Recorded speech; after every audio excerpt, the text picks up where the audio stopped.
The note landed beside his coffee cup so quietly he almost missed it. A crumpled napkin with 7 words scrawled in desperate, shaking handwriting, "Don't drink it, and leave now." Before David Hartman could process what he was reading, the waitress was already walking away, her shoulders rigid with fear, and he knew with absolute certainty that the next 60 seconds would change someone's life forever. David had come to Millie's Diner in small-town Nebraska for one reason: to fire 37 people. As CEO of Hartman Industries, he'd flown in from New York to personally shut down the manufacturing plant that had been the town's economic heartbeat for 40 years. His lawyers had advised against coming in person. His board had called it unnecessary. But David's father had taught him that if you were going to destroy people's livelihoods, you looked them in the eye when you did it. The diner was exactly what he'd expected: red vinyl booths patched with duct tape, a jukebox that probably hadn't worked since 1985, and the smell of bacon grease that had seeped into every surface over decades. He'd chosen the corner booth, spread his termination papers across the table, and ordered coffee to delay the inevitable meeting at the plant scheduled for 9 a.m. It was 7:43 now. The waitress was maybe 19, with auburn hair pulled back in a braid and a name tag that read, Emma. She had the kind of wholesome, Midwestern face that belonged in a Norman Rockwell painting: freckles across her nose, eyes that crinkled when she smiled at the elderly farmers at the counter. But she wasn't smiling now. David grabbed her hand as she passed his table again, his grip gentle but firm. She froze, her green eyes going wide with panic. "Tell me what's happening," he said quietly, keeping his voice low enough that the dozen other patrons wouldn't hear.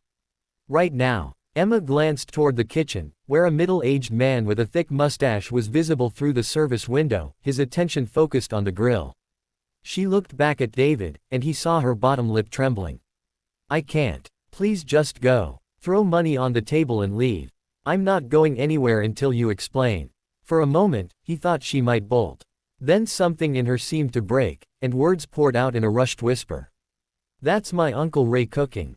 He owns this place. He found out this morning that Hartman Industries is closing the plant. His son, my cousin Tommy, works there. Has 3 kids, a wife with MS.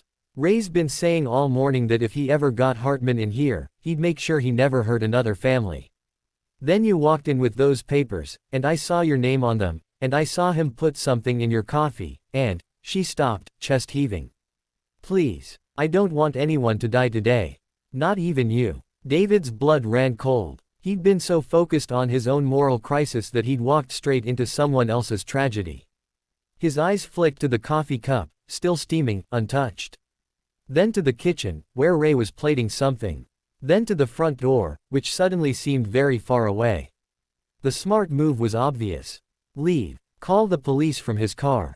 Let the authorities handle an unstable man who'd tried to poison him. Protect himself, protect his company from the liability nightmare this would become. That's what his lawyers would say. That's what his board would demand. But David was thinking about Emma, this teenage girl who'd risked everything to save a stranger. He was thinking about Tommy, facing unemployment with a sick wife and 3 kids. He was thinking about his own father, who'd worked in a plant just like this one before he'd built his own company, who'd always said that the true measure of a man wasn't his bank account but what he did when doing the right thing cost him everything. "How many people are in here?" David asked. 6 at the counter, couple in that booth, you. 10 total plus me and Ray. Anyone else know what he did? Emma shook her head frantically. "I was the only one who saw." David made a decision that would probably cost him his career. He pulled out his phone and sent a text to his assistant: "Cancel plant closure. We're restructuring instead. Need emergency board meeting. Tell them I found another way." Then he looked back at Emma. "Sit down." "What? I can't." "Sit." His voice carried the authority of a man used to being obeyed. Emma slid into the booth across from him, her eyes darting nervously toward the kitchen. "Here's what's going to happen. You're going to take this coffee back to the kitchen and dump it out where Ray can see. Tell him I hated it, asked for tea instead. Can you do that? But he'll be angry." Emma. David waited until she met his eyes. "Do you trust me?" She stared at him for a long moment, this powerful stranger with his expensive suit and Manhattan haircut, and somehow, impossibly, she nodded. What followed was the most surreal 20 minutes of David Hartman's life. Emma took back the coffee, played her part perfectly. Ray emerged from the kitchen 5 minutes later, suspicious and hostile, clearly trying to figure out why his plan had failed. David ordered eggs and toast, acted like everything was normal, even as his heart pounded against his ribs. Then, just as Ray turned back toward the kitchen, David spoke loudly enough for the whole diner to hear. "Hey, Ray, Emma tells me you own this place. Got a minute to talk?" The diner went quiet. Ray stopped, turned slowly, his expression guarded. "Depends what you want to talk about. I'm David Hartman, from Hartman Industries." The temperature in the room dropped. David saw hands freeze on coffee cups, saw forks pause halfway to mouths.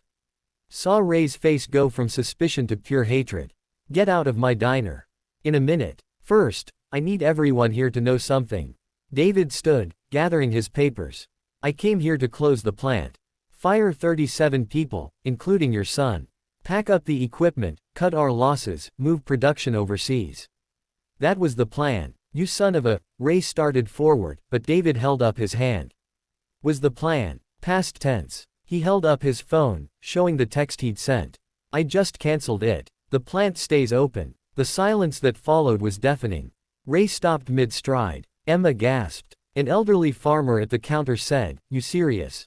"Dead serious. But here's the thing, keeping it open means everyone has to work harder. We need to cut costs other ways. That means pay freezes for a year, including for me. That means new efficiency standards. That means this town has to help me make it work, because I can't save it alone." Ray's face had gone from red to white to red again. "Why?" The word came out strangled. "Why would you do that?" David looked at Emma, then back at Ray. "Because someone in this diner reminded me that companies are made of people, not just numbers on a spreadsheet. And people deserve a fighting chance." It wasn't the whole truth. The whole truth was that a teenage girl had risked her safety to save his life, and that act of selfless courage had shattered something in him.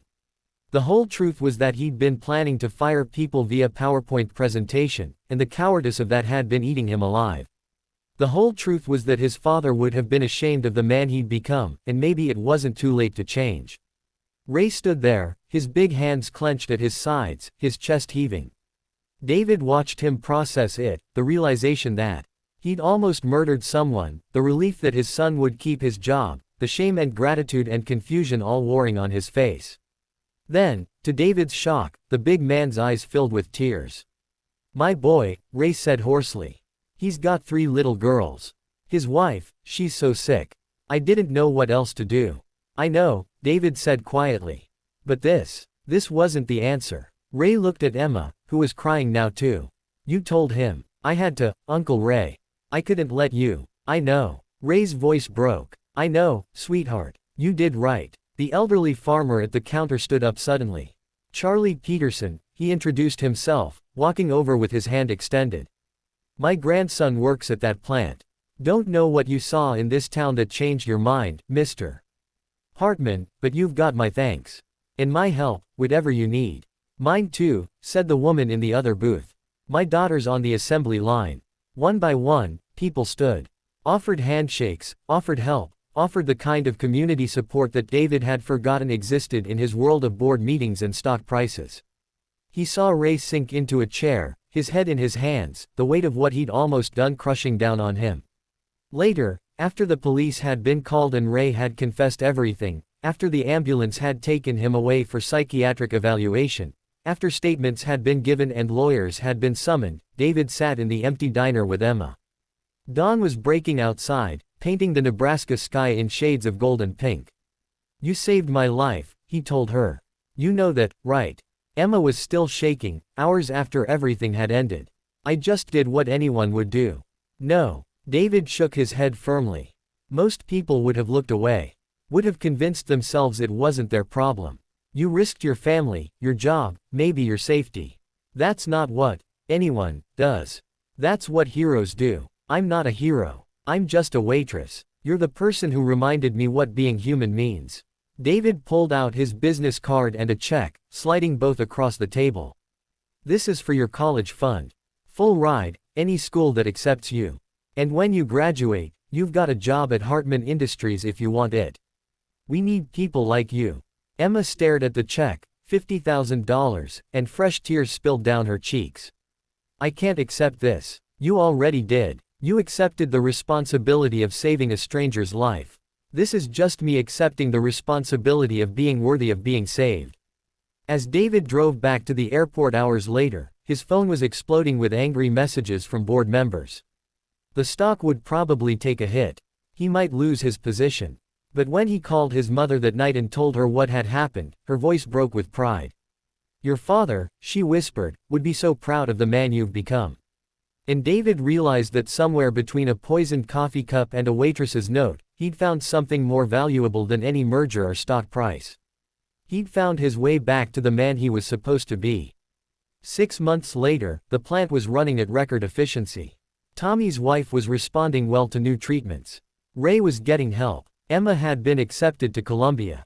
And David Hartman finally understood that sometimes the most important business decisions are made not in boardrooms, but in small-town diners where heroes wear name tags and kindness still means something.